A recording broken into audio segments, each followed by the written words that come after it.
to our international, national, state, and Long Island communities are numerous and meaningful. I think this is in so many ways Andrea's powerful way of continuing the resistance to the ritualized murder of Europe's civilian Jewish population. This resistance is a story of triumph, shaped by her inexhaustible commitment to justice and her passion for community. Our friend is the daughter of a Holocaust survivor who bore the number 86786 as a tattoo on his arm and came to the United States as the sole survivor of what had once been a very, very large family. Each and every day, Andrea honors his memory by teaching the story of history's greatest organized atrocity to a second generation group that meets weekly at the Sid Jacobson JCC, by serving on the HMTC Board of Directors, and by speaking out loudly and justly. Every year, she leads a delegation of survivors, their children, grandchildren, and others in the March of the Living, an education program that brings thousands to Poland and to Israel to observe, reflect, and pay profound tribute to the millions of souls lost to the Holocaust. Andrea is an inspiration. Her labor of love in carrying on the battle against prejudice, hate, and man's primitive impulse makes her so very worthy of the Holocaust Memorial and Tolerance Center's Legacy Award. Andrea's service to community and to her wonderful family, who are so very proud of her, is nothing less than extraordinary. Even today, Andrea's and our resistance must not falter. We all know the words of Elie Wiesel. Not all victims were Jewish, but all Jews were victims. Even today, we see a rise in anti-Semitism, prejudicial opposition to the state of Israel.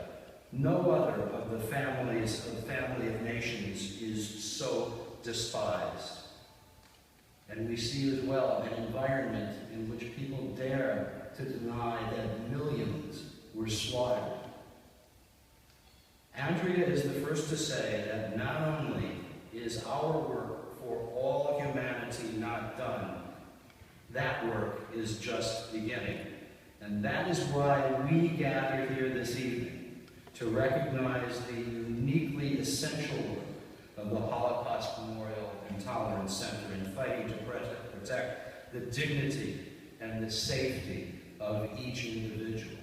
Now, Andrea, we've discussed this before, but on a personal note, I grew up with a grandmother from Lithuania who you may have known, if she was lucky, 3 words of English, and her entire family, except for one sister, was murdered by the Nazis and their allies.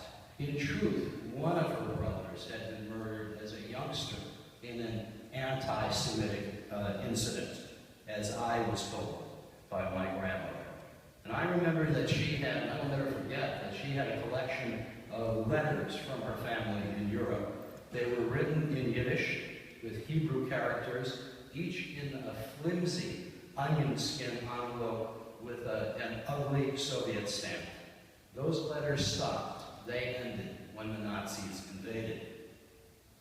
Now, I had always hoped to have them translated so that my children and grandchildren and I could learn something of those lost lives. Sadly, no one knows what happened to those letters, and we will never know what was so important in their lives, that they took the time to memorialize those experiences in letters to my grandmother that would travel nearly half a world away. Andrea, it is you and it is the other good people, all upstanders, who serve at HMTC and who support its noble mission, who breathe life into those lost souls. If we cannot hear their stories, we can feel the lives that they lived, and we can all feel for the lives that they lived through your immeasurably significant dedication and work. So, it is with the greatest of professional pride and the greatest of personal pride and sense of honor that I now introduce our dear friend, Andrea Bolender.